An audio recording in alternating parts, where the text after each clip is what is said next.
dementia researcher with a blog and a rating. How has 2020 changed dementia research and the research work-life balance? First Monday of 2021, cars busy outside despite effectively a lockdown in Manchester, and I'm sat on my laptop in my living room after morning run. 12 months ago, I would have rushed off to catch a long commute to Liverpool, but now my workplace is and will remain at home for the foreseeable future, only a few steps away. After the initial chaos and uncertainty back in March 2020, when no one really knew what was happening and for how long, and a national lockdown seemed like something out of a dystopian novel, we have since much more adapted to living almost our entire lives and work lives remotely. That is, for those of us who have the opportunity, and in some regards luxury, to be able to work from home, bearing in mind the many frontline workers without whom vital services wouldn't function. So how has dementia research changed, and most research for that matter? Pre-pandemic, data collection in my field of work would involve visiting people living with dementia and carers in their own home, or health and social care professionals. Alternatively, they would attend the university. Data collection would involve either qualitative or quantitative data, and with quantitative data, that might be a survey, a list of established questionnaires, or neuropsych assessments of the person living with dementia. Suddenly though, since March, we had to adapt everything to remote data collection. At first, I'm sure many of us were a bit concerned about whether we would still be able to carry out our research. But with time, adapting to collecting data over the phone, Zoom, and the internet proved to be quite effective. Plus, the added bonus of no travel time for either the researcher or the participants. But remote data collection can present its difficulties as well. Dementia mostly affects older adults, many of whom can experience difficulties in using the internet or just don't have any internet access in the first place. Plus, add on top of that the dementia itself, and you may need a family carer or care home staff to support the person living with dementia, to set up internet or go through a survey, for example. We also shouldn't forget that many people might be unable to afford the internet, a computer, a smartphone.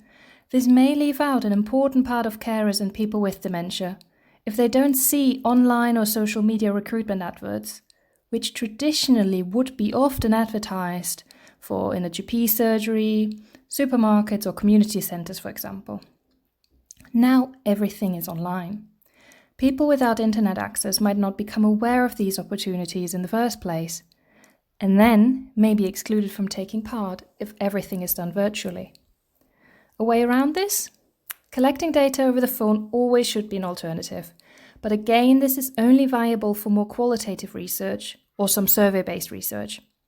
For example, we couldn't easily ask a person with dementia to draw a complex ray figure over the phone. How would they see it?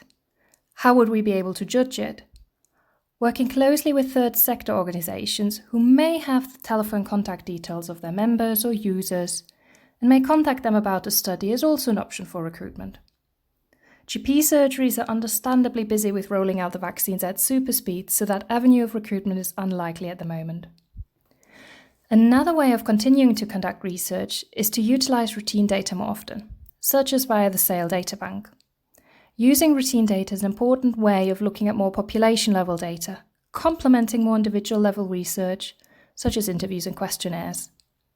As the data are collected routinely, and us not having to collect the data ourselves, this is a good way to continue dementia research if data collection may be hindered.